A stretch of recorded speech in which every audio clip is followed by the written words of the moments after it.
Hey guys, it's Danny. Alrighty, today we're gonna revive, rejuvenate, give another chance at a good life to these Oncidium type orchids which I just purchased at a discount. This is very reminiscent of my early YouTube days because these guys were my favorites, and where I used to live we did have quite a few of these orchids being brought in regularly. Many of them would not be sold, they would go on a discount, and of course I would be there to save them. And pretty much this is how I built my first Oncidium collection, very discounted orchids that I managed to save. So here we are today, 2019, about 6 years later, we're doing the very same thing. In my region, these orchids are very rare for whatever reason. So I purchased these guys in the weekend, and what I did was to hydrate them. The number one thing that discounted Oncidium types or other orchids suffer from is dehydration. I've noticed that as long as the orchids have flowers and are on display, people hydrate them. They water them a little bit too much for their liking, but once the flowers are gone, they just go into this corner where nobody actually sees them and nobody waters them. And for Oncidiums and intergenerics, it's one of the worst things because these guys don't really like to dry out too much, especially Odontoglossum types, and I do believe this is one of those. Judging by the little pigmentation on the pseudobulb, this guy was so shriveled, and I actually filmed him yesterday. And you'll see the footage on the screen right now. Can you see the difference? There were a lot more wrinkles and ridges in this pseudobulb, and today things are looking so much better just because I made sure they're hydrated. In 2 days, this is the change. So that is the first thing to do with one of these intergenerics, Oncidium types, even Miltoniopsis miltonias. I know they're different genera, but they are related. They can be crossed together, and the hybrids, which are intergenerics, are usually a combination of all of these genera. So back to the point, the first thing to do with these orchids, if they're very dehydrated, is to hydrate them, not to repot them straight away. There is a logic to this. When you repot an orchid, you are putting it through some sort of shock, and particularly with these orchids which have very fine roots, the chances of you damaging quite a few roots is pretty high, even if you're careful. So the first thing to do, which usually helps a lot, is to water them or hydrate them. I kept them in a little dish of water because they appear to have a very water absorbent medium. It might be sphagnum moss, it might be that cocoa peat, I don't know. It was absorbent, so I left them for 2 days with water in the dish, which you know is a no-no, but for hydration it works beautifully. And they hydrated beautifully, meaning they do have roots. Just because they're dehydrated, it doesn't really mean they don't have roots. And this is a sort of test for you to tell if the orchid indeed has some roots and can be saved very easy, or it's lacking roots. In 2 days, all of these guys plumped seriously, so they do have roots to some extent, which is good. This will make sure that they will get over repotting much easier because they will have a reserve of water. If you repot them while they're already dehydrated, they're gonna go through the shock and dehydration. It's gonna be a little worse, and some orchids might just be very finicky, particularly the Miltoniopsis. So first things first, we hydrate them, even if we find slugs in their pots, which I did yesterday. It's important to hydrate them.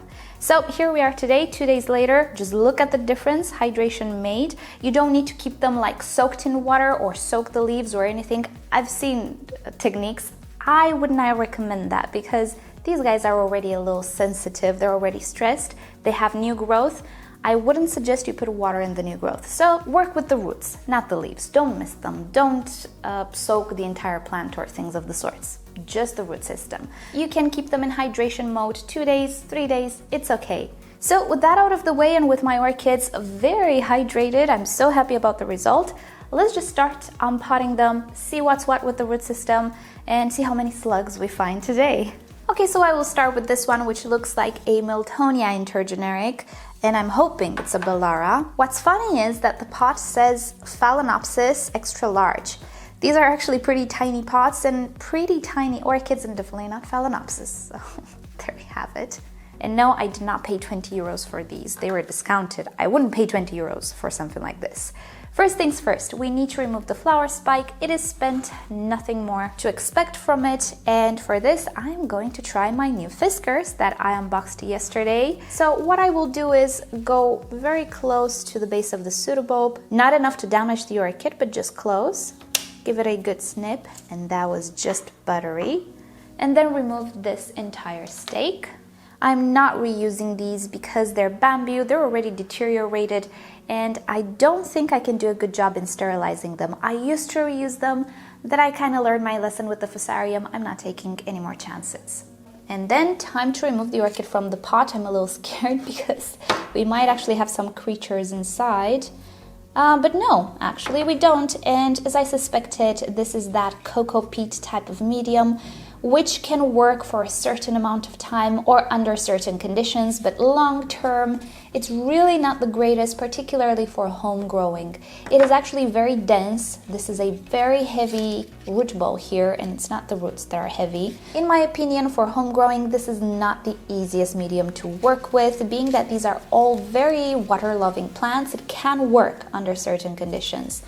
It's just not my first choice, and particularly when it comes to beginners, I would not recommend this. There are much safer and easier to work with media, such as sphagnum moss. So I'm gonna go ahead and remove all of this medium and try to be as gentle as possible with the root system, not damage it. This will take a while, so I'm gonna speed the process up.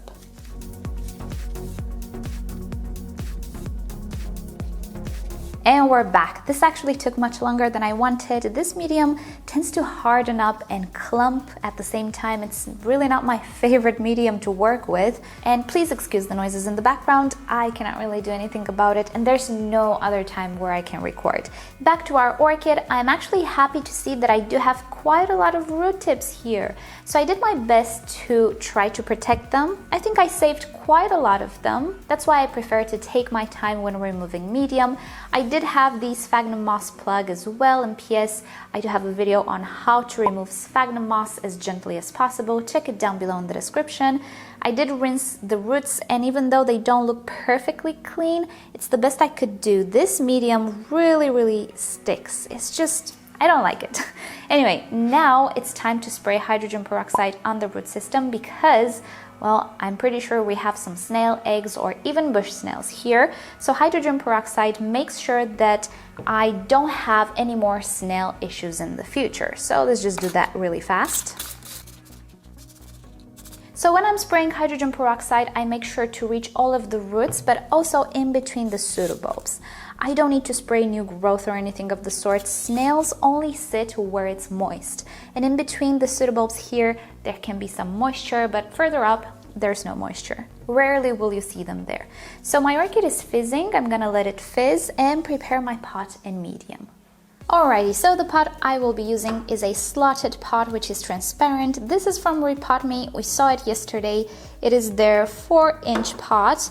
Also from Repotting, the whiskers. In case you missed yesterday's video, you'll have links down below. They did send this to me as a sort of upgrade to my tools. And I also have a video on the pot, some more, let's say, comprehensive review. If you're interested, again, links down below.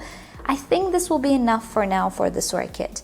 I am pretty sure it will outgrow this pot at some point, but since I will be using sphagnum moss, in this instance, it is important that I don't use too big of a pot. Imagine that, a super big pot full of moss. It will actually stay wet for a bit too long. If I were to use LECA or other very airy inorganic materials, I would probably go for a much bigger pot. But as it turns out, Oncidiums really don't do so great in semi-hydro or LECA or things of the sorts in my environment. It's a little too dry for them. Hence, I use moss. Moss is the greatest in my environment, but with moss, I need to apply the traditional potting rules and go for a rather smaller pot. So we'll see how fast this one grows. I'm pretty sure it will fill up this pot within a year, and then I will need to up pot, but that is okay. As for medium, I will be using mainly sphagnum moss. This is a combination of a Repotting medium, the one for Phalaenopsis, links down below. You can see the big sponge rock chunks. I used the bag up. I am left with a lot of sponge rock, so I added some sphagnum moss from Best Grow to it, and it's actually a great mixture for my Oncidiums. I'm gonna try to make it as airy as possible with the sponge rock, but I will not actually be adding bark or anything except for the top layer. Mainly I will have moss, and that works absolutely fantastic in my climate. I'm gonna show you at the end of the video an Oncidium that I always brag with. I'm sorry, but I have to. Just so you see how good it actually fits my climate. Mind you, moss is not for everybody and definitely not for every climate, so I'm not saying everybody should use sphagnum moss, but definitely if you live in a rather dry or very warm climate or environment, I do believe it will make your life easier. So, just like with any other repotting, not unpotting, I will be placing a layer of medium on the bottom. In our case, because we don't actually have too many roots, I will be placing a rather tall layer. There we go. And I will try to make sure that the oldest part of the orchid is right up against the edge. The tinier pseudobulbs on an orchid usually mean they are seedling pseudobulbs.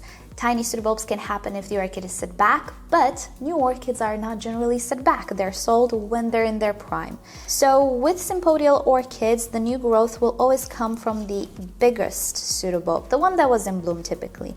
As you can see here, mine already has a new growth. So I will be placing this side of the orchid with the tiny pseudobulb right up against the edge to give this new growth and new direction of growth actually more room to grow in the pot. You can imagine that if I would put it like that, at some point we would run out of space, and here in the back there would be no growth. So that's the whole point of arranging or placing the orchid properly in the pot. So let's just speed this up.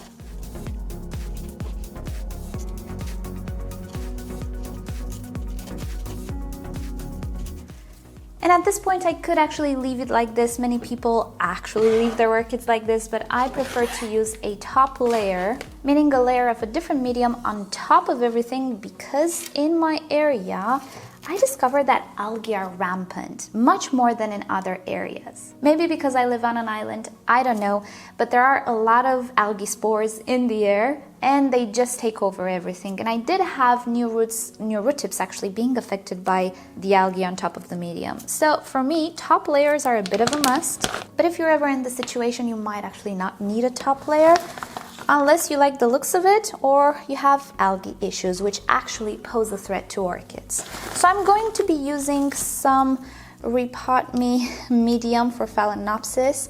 I would not necessarily use this one. I would much rather use it with an orchid, but at this point I don't actually have bark. So yeah, I might just go look for some pebbles or something to use, although I actually much rather prefer bark as a top layer. Who would have thought? And there we have it, my orchid is done. I will go give it a good watering. But before I go ahead and do that, the moss itself is not compacted. And I used as little moss as I actually needed, because moss doesn't really flow down due to its structure. We cannot do this business. We actually need to push it down a little bit, but I made sure that I maintained everything very fluffy. That's actually the key to using moss, not compacting it. Using it fluffy. You will sometimes have big air pockets. That's okay, that is great. That's where the roots grow. Inside that air pocket, humidity will be so high, but there will also be oxygen for the roots. That's what you want. A few air pockets, fluffy medium, that's the key to moss, at least in my opinion. If you compact it and press it down, that can be disastrous. So I'm going to water this orchid and go do the other ones off camera, and I will be back with my final thoughts. Alrighty then, so here's a pickle. This medium actually compacts so hard, just as hard as sphagnum moss really.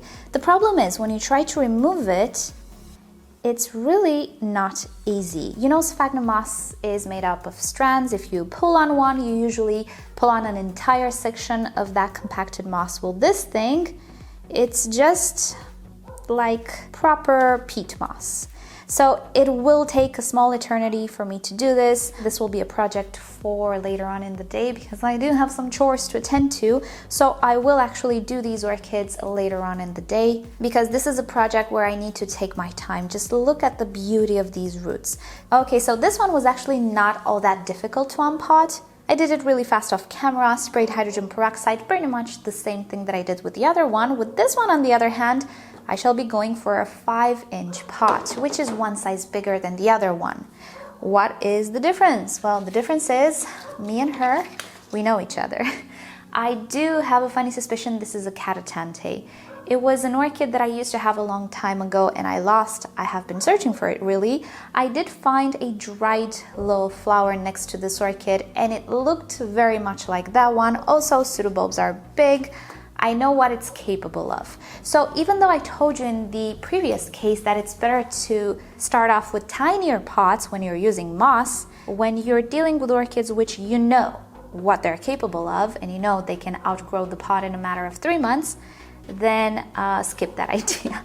And this is something that it's hard to explain because it really pertains to the orchid you're working with and knowing the orchid. This will come with experience, but I hope that by me showing you particular cases, you will be much better at recognizing the situation you're in. Even by looking at the pseudobulb of this orchid, look at this. It definitely looks a lot larger than the other one. And if I were to use the other pot, here we are, this is the 4-inch one, just look at this. Yeah, the roots fit, but that's not exactly what we want when we repot an orchid, particularly in organic medium. We want to keep that orchid there for about 2 years or so. If the medium is still okay, maybe even more. And it's very easy to see that this little orchid will fill up the pot in a matter of months.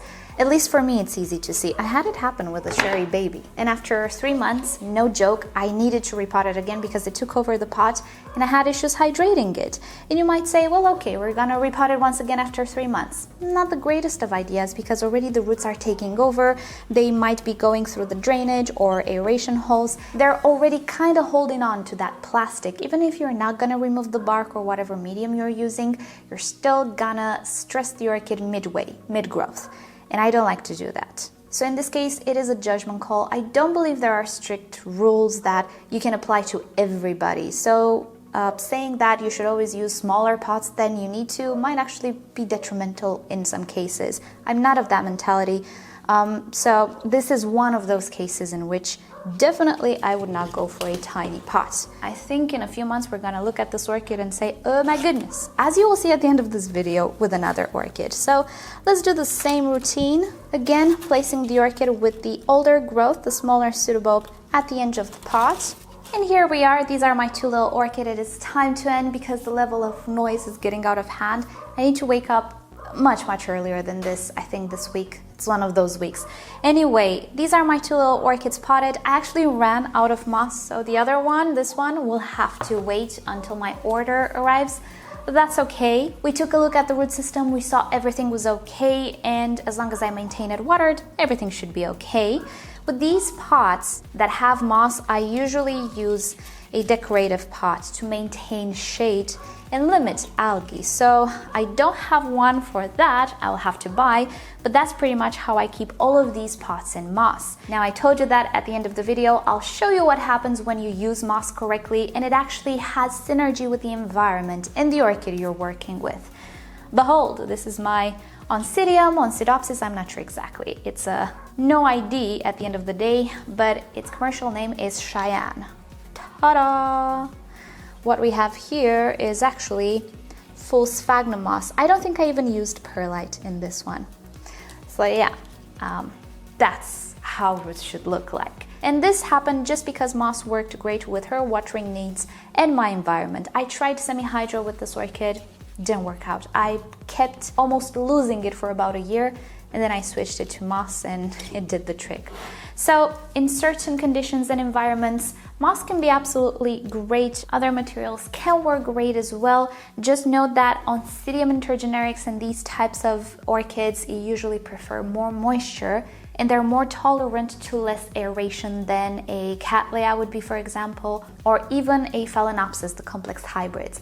And how you will achieve that balance between moisture, environment, air is really something you need to discover. You need to trial and error at the end of the day. If you are afraid to use full sphagnum moss, but you think you could benefit from it, just do a mixture of bark and sphagnum moss, or even LECA and sphagnum moss. Nobody says you need to use these media as they are. Just feel free to be creative and do combinations. Whatever will maintain the ratio of moisture will be the best solution, obviously. So that said, thank you guys so much for watching. I shall keep you up to date with these little guys. They look actually better than I expected.